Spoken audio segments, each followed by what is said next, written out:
here tonight. Hi, by the way, hi.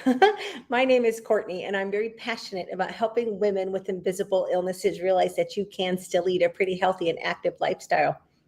It's just not going to be the one you had envisioned for yourself, but time marches on, and sitting around feeling sorry for yourself is just not a productive strategy. It ain't going to get you anywhere. But yeah, I have had a weird day. I woke up this morning and I felt so damn good and I was full of energy and just ready to just take on the day. And then I don't know what happened. It was like somebody just pulled the drain in the bathtub. All my energy just washed away a couple hours ago and I'm just dragging ass. But I wasn't able to do a video Friday because Texas welcomed me in proper East Texas style. We had a tornado warning. Fortunately, we did not have any touchdowns here in Winsboro. I'm staying with my girlfriend for a little bit. But there was a few towns not that far from us. Sulphur Springs is about 40 miles away, and I think Paris is 60 miles away, and they both had touchdowns. Now, I have not checked to see how bad the damage is, but we went to, you'll have to bear with me. I have no idea what these towns are. I think we went to Longview, not this past weekend, but the weekend prior. And we drove through an area where a tornado had gone through, and gosh, damn, the destruction was really amazing. And it was really just trees. I didn't see any buildings that have been destroyed, but that stuff is wild, y'all, if you've never seen it. And I got to tell you, my Alaskan ass was a little nervous Friday night because we've got earthquakes, but we don't get tornadoes in Alaska. Anyway, emotional eating is a hell of a thing. Um, Everybody emotionally eats to some degree. I mean, we celebrate with food, right? You go to a birthday party, what do they have? Cake and ice cream. Some big event comes, what do? You either invite people over for dinner or you go out to dinner. If you're watching the game, especially if it's a big game, there's a lot of big food prep involved. So we celebrate with food regularly. So that's emotional eating to a degree, right? The problem comes in when eating becomes your primary coping mechanism. And I'll be really honest, this is something I struggled with for a long, long time. I remember hiding food. This is just horrible to admit, but I remember hiding food as a child. 11, 12, hiding food because I was an emotional eater. So how do you know the difference? If you're dealing with this, how the hell can you tell the difference between actual hunger and your emotions driving you to eat? Well, by the way, this information is from Dr. Michaela Sarno. She has an amazing online course about dealing with emotional eating, and it changed my life. Excuse me, my eyes have been driving me crazy all day. But a physical hunger, it's a legitimate need for food. It's an uncomfortable feeling in your stomach. It comes on gradually. It doesn't need to be overstuffed. It doesn't have a palate. It doesn't lead to guilt or shame because all you're doing is providing your body with the fuel it needs. And when I say it doesn't have a palate, if you're physically hungry and someone offers you a plate of something you don't like very much, you're going to sit down and eat it because you're hungry. If someone offers you a plate of something that you don't like very much and you don't want it, you're probably emotionally eating. Emotional hunger is when you use food to try to fill an emotional need instead of an empty stomach. You're trying to fill a different kind of empty. It doesn't work. Just for the record, it doesn't work. It has a definite palate. It's focused on specific tastes, textures, and smells. Fatty, sugary foods that give you an instant rush. The hunger tends to be endless, and you'll eat until you're horrifyingly, uncomfortably stuffed.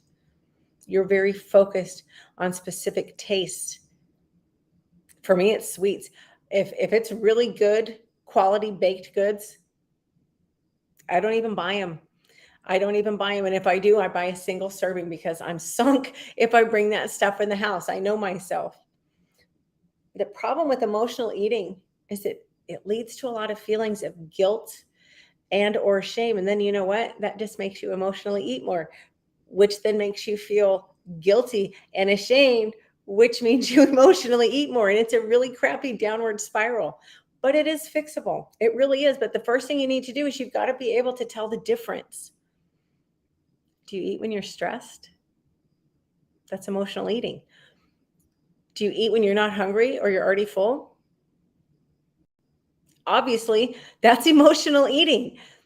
Do you eat to comfort yourself when you're bored, when you're sad, when you're mad? Do you use food as a reward? There's a great meme. Don't reward yourself with food. You are not a dog. Do you regularly eat until you're overstuffed? God, I used to do that so bad. And I'll be honest, once in a while, I still do. If things are going really tough, it's my, unfortunately, that's my go-to stress outlet. Now, again, I've gotten a lot better about it. I wouldn't say I have a complete grip on it, but you know what? This is something I'm going to have to deal with the rest of my life. And that's okay. I have the tools to do that. I just need to be aware. But if you think of food as a friend, it's not. It's not. Food can't make you feel safe. You might think it does. You might get a lot of comfort from it, but it's just food. It doesn't, there's no emotions there. The only emotions attached to food are the emotions we assign to food.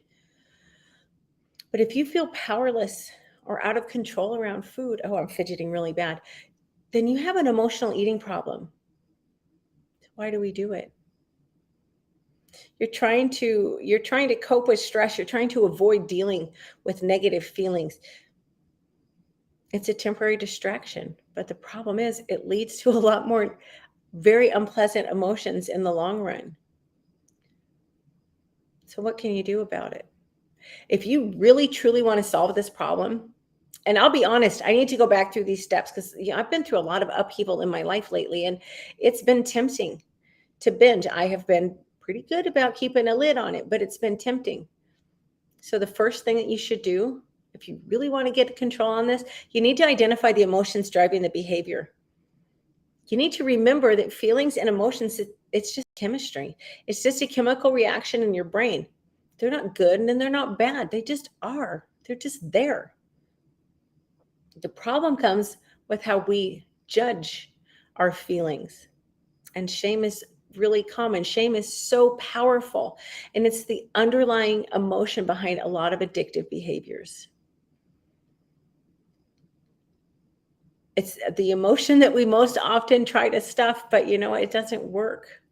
But you need to identify the emotion driving you to eat before you binge. Now, I don't mean what happened right at this moment. It's like, gosh, damn it, I want cheesecake. I mean, you're going to have to sit down and do a lot of self-examination, which I know it sucks. It's not fun. It's not easy.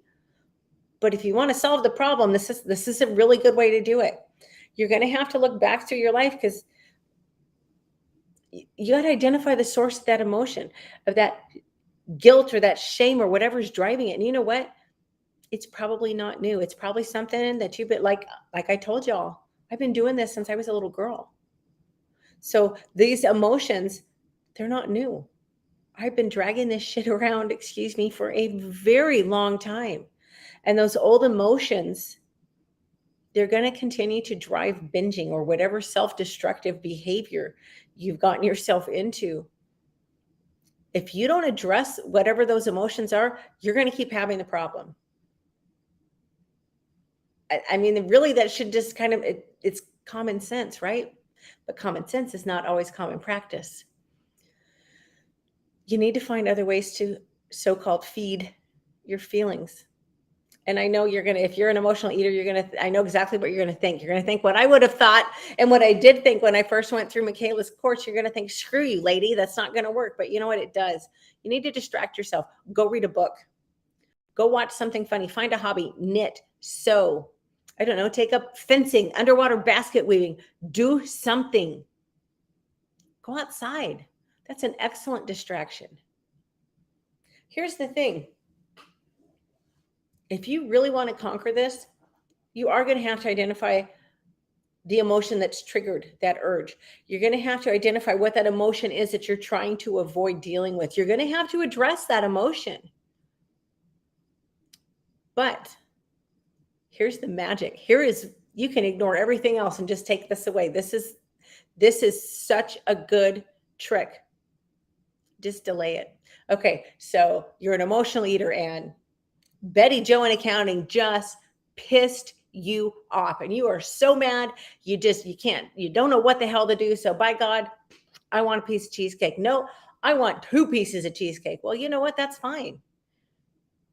Tell yourself, okay, Betty Joe is a complete raging lunatic and I hate her, and I'm going to have 2 pieces of cheesecake, but I'm going to wait an hour, or I'm going to wait 2 hours, or however long you want to give yourself, but make it at least, I think you should wait at least an hour. Just delay that gratification. That's it. That's the biggest magic right there. If you wait your allotted time and you still want to eat 2 pieces of cheesecake, then by all means eat them, because you have just taken control of the situation. You are not depriving yourself. You're not telling yourself, oh my God, I really want cheesecake and I can't have it because it's so, don't do that. Because when you're in that emotional state and you're an emotional eater, it's just going to make the feeling worse. So just, okay, I am not a happy camper. I'm going to wait 90 minutes and then I'm going to have my cheesecake or your cinnamon roll, or I don't know, whatever the hell works for you. Wait that allotted time. And if you still want to eat it, then enjoy the hell out of every bite, because at that point you've earned it. You're not eating out of a gut reaction. You have taken a huge emotional step back. You have taken control, and you're not being driven by rage or by guilt or by shame or whatever the hell it is that you're trying to escape from. If you reschedule it, it gives you the choice. And you know what? Acknowledging that choice, okay, it's been 90 minutes. She's still a bitch. I still want the cheesecake. Do you know what? You've empowered yourself. Acknowledging that you've made that choice, that you haven't just given into that impulse, it's going to help lower your anxiety, your worry, and whatever BS it is that you're trying to escape. Whatever has led to that impulsive behavior, you've knocked off the impulsive part of it. You are not being driven by the emotion. You're being driven by, you just want a piece of freaking cheesecake, and that's okay. Yeah, y'all, there's nothing wrong with a piece of cheesecake. A piece of cheesecake is simply a piece of cheesecake. There's nothing evil about it. There's nothing bad about it. Is it the best fuel for your body? No. But is it the end of the world? Absolutely not. There's nothing evil about it. It's just a piece of freaking cheesecake.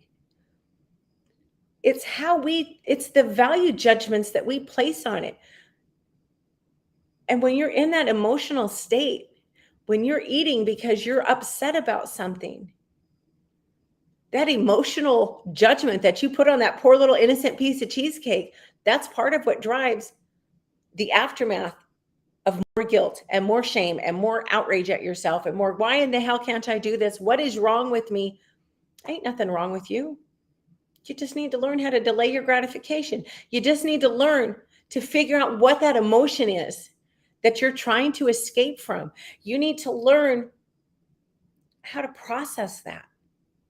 Side note, if you've got a lot of unresolved crap that you don't know how to process, I highly, highly recommend the book, The Body Keeps the Score.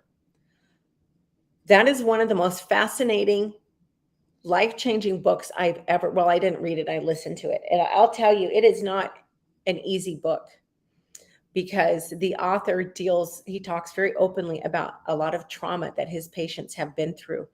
And I like to listen to, I put on books when I'm trying to sleep at night, when I'm having a hard time sleeping. And usually I can drift off pretty quick, but that book had me riveted. And it was fascinating and horrifying and enlightening all at the same time. But it's really useful for processing all this old crap that we're dragging around with us.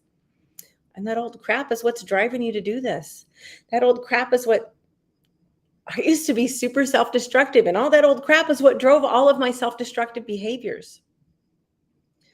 But you know what? I got tired of letting that crap run my life. I got tired of always just reacting to everything and not responding.